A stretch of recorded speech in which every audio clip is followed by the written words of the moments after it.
Hey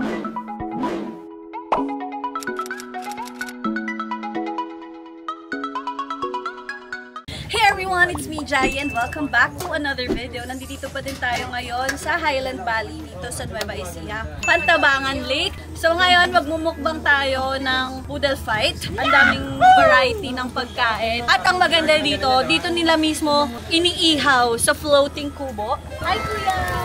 Ano po ang iihawin ninyo ngayon? Squid po sa green po sa Pantabangan tilapia. Ayan, excited na akong tikman to mamaya. So, malalaman natin ang lasa ng mga na-marinate na ng mga ganitong klase ng pagkain. Let's go! And since magsa-start na tayo kumain habang iniihaw pa yung iba, ganito po maghugas ng kamay. Thank you po. Clean hands. Wow! And may ano pa, may 1% pa nandun. Since poodle fight to, hindi tayo magkukutsara at tinidor. Kamayan sa ako nga din maghugas ako. Ay, that ganyan. Naka-smile. Dapat kita ang ipin. Yes! Ang yummy naman na So, ganyan po maghugas ng kamay. Mataman na. Masyado ka na malinis. Maraming salamat po sa pagluto at pag-serve sa amin. So guys, meron tayo ngayon ditong kilawin, plain rice, yempo, chicken, crispy pata, hipon, meron tayong ensalada, fried rice, at mga sausawan. So meron tayong nasa pinakagitna, which is ang pansit. Napakadaming sahog niyan. So simulan na natin kumain. Let's go! Meron pa tayong napakalaking bowl ng bulalo. Ang ating fried rice na merong feeling ko halong isda yan. And my favorite, garlic. Yes! Oh my God! So meron tayong rice at kukuha tayo ng ensalada. Meron siyang halong kamatis, sibuyas, itlog maalat, at is this cucumber? May cucumber pa tayo. Wow! Next na kukunin natin, kilawims. Yes. Alam nyo, sobrang hilig ko sa kilawin kasi yung tatay ko mahilig gumawa ng ganito. Pero as in, hindi pa luto yung kakalagay lang. Kakalagay lang talaga ng mga bangus. Bangus ba nilaluto doon? Ano nga bang isda tawag doon? Tuna! Tuna! Thank you po. So meron tayo ditong isda. Sir, kain sir. Grilled isda. Oh my gosh, I'm so excited to eat! At meron tayong chicken siya, hindi siya crispy pata. Yempo. Yempo yan. And, ayan ang pansit. So, kumakain din ako ng pansit. Luto lang ng papa ko. Pero titikman natin ito ngayon. Let's eat! Poodle fight starts na. Nakikipag-fight pa ba to? Kasi wala naman akong kaagaw. Oh my gosh! Oh my gosh! Ang sarap! Ano yan? Ano yung... Fried rice! Fried rice pa lang yun. Kuya Anthony! Salamat po! We're gonna get bulalord. Sobrang OA ng sarap. Wow!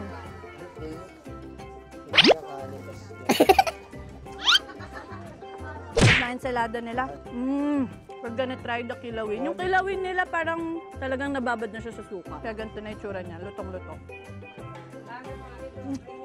Nakain ko yung luya. First time kong kumain sa floating kubo kasi last time kumain naman kami sa floating boat. Sa boat tayo na nagpalawan kami. So, yun ang sarap ng kain. Tsaka pag ganun kasi, katulad nito, mahangin, presko yung pakiramdam, at saka yung view mo, nature lang talaga. So, must try din yung mga ganitong klaseng experience, no? Hindi ka mainit. Yung mainit, kahit maaraw, malamig. Expect ko nga mainit eh. Ito po. Wow! Oh my gosh!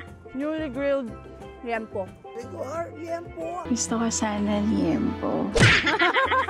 Meron tayo dito sa gilid mga inumin, juice, and sa gilid nga ginigrill yung mga ibang pagkain. Ay, ang anghang, ang sarap ng marinade na. Wow! Pwede mong gumawa ng sarili mong sauce. Ang sarap ng fried rice, parang fried rice pa lang. Ulam na din. Kaya ano masasabi niyo dyan?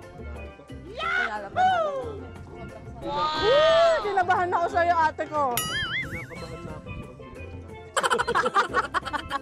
Pagkas mo malaglag, anong pakiramdam na kumakain? Ay, ubos na. Masakit pala pag hindi ako mahapit. Nalaglag kasi siya. At dahil ang sarap ng fried rice, kukuha pa tayo. What if kainin ko isang buo ng sili? Challenge. Hindi kasi ako nag-rice kaninang breakfast. So, ngayon ako kakain. Sarap po. Sobra. Sobra. Okay, next na titikman natin, shrimp. Sobrang laki. Ang medyo struggle ko lang pag kumakain ng shrimp, matagal ako magbalat at hindi ako ganun kagaling magbalat. Kaya pag merong mga ulam na hindi na kailangan balatan yung shrimp, sobrang saya. Guys, kasama pa pala po namin yung mga owner. Kasama namin po mag-lunch ngayon. Kitang-kita. Yan po si Kuya Nico, si Lati Chari. Alam Sarap kanina, sabayan mo ng wala sabaw. sa tubig ako. Isda. Kaya pala dahil mo yung tilapia. Ayan na! Woo! Oh my gosh, kita ba? Blue champion! Squid! So meron na siyang laman sa loob. Tikman natin. Here's the inside of the squid. Meron siyang cucumber, kamatis, sibuyas, and scallion.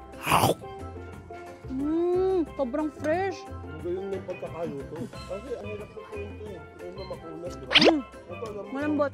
So meron silang chicken. Let's also try this one. Fan ako ng mga ganito. Parang siyang ni-roast eh. Parang hindi siya fried. Parang siyang roasted chicken. Sarap lahat. Ay, Thank you po. Talaga ng kanin. Naku, ano po yan tawag dyan? Ay, may sopa! Salamat po! Thank you, Lord. Sobrang sarap pagkain. Ang ganda ng view. Sarap ng pakiramdam. Minsan sa buhay natin, kailangan din talaga natin ng quick getaway. Kasi sa sobrang stressful ng life sa city, kailangan mo ng ganitong vibe. Ikaw yung stress. Ay, ako lang ba? Sorry. You know what's also amazing? Napapa-English eh. Ang gaganda ng mga lalagyanan nila. Sobrang unique. Ay, dito! So next natin titikman ang pansit. Para siyang pansit. Bihon ba tawag dito sa mga makakapal? Kanton? Kanton. Pansit kanton. Everything is so perfect. Sarap ng bulalo. Para siyang lasang yung Lucky Me noodles. Ang sarap!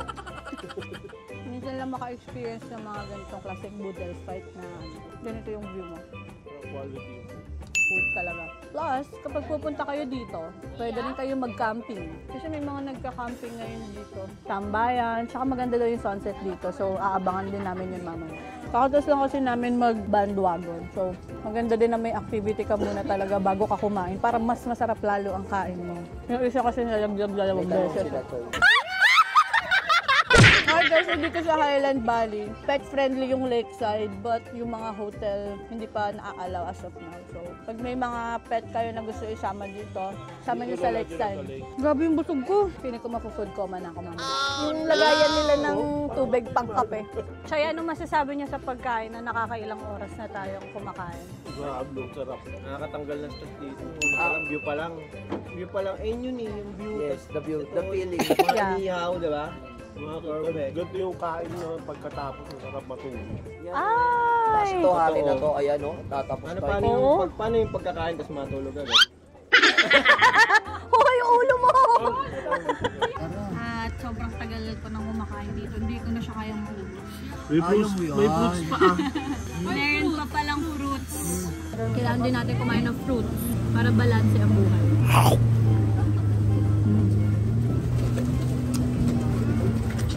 So guys, dito ko na po tatapusin ang vlog na to. Sobrang sarap ng pagkain dito. Bongga. But thank you very much for watching this video. I hope you enjoyed it. If you did, please like and subscribe. And I'll see you on my next vlog.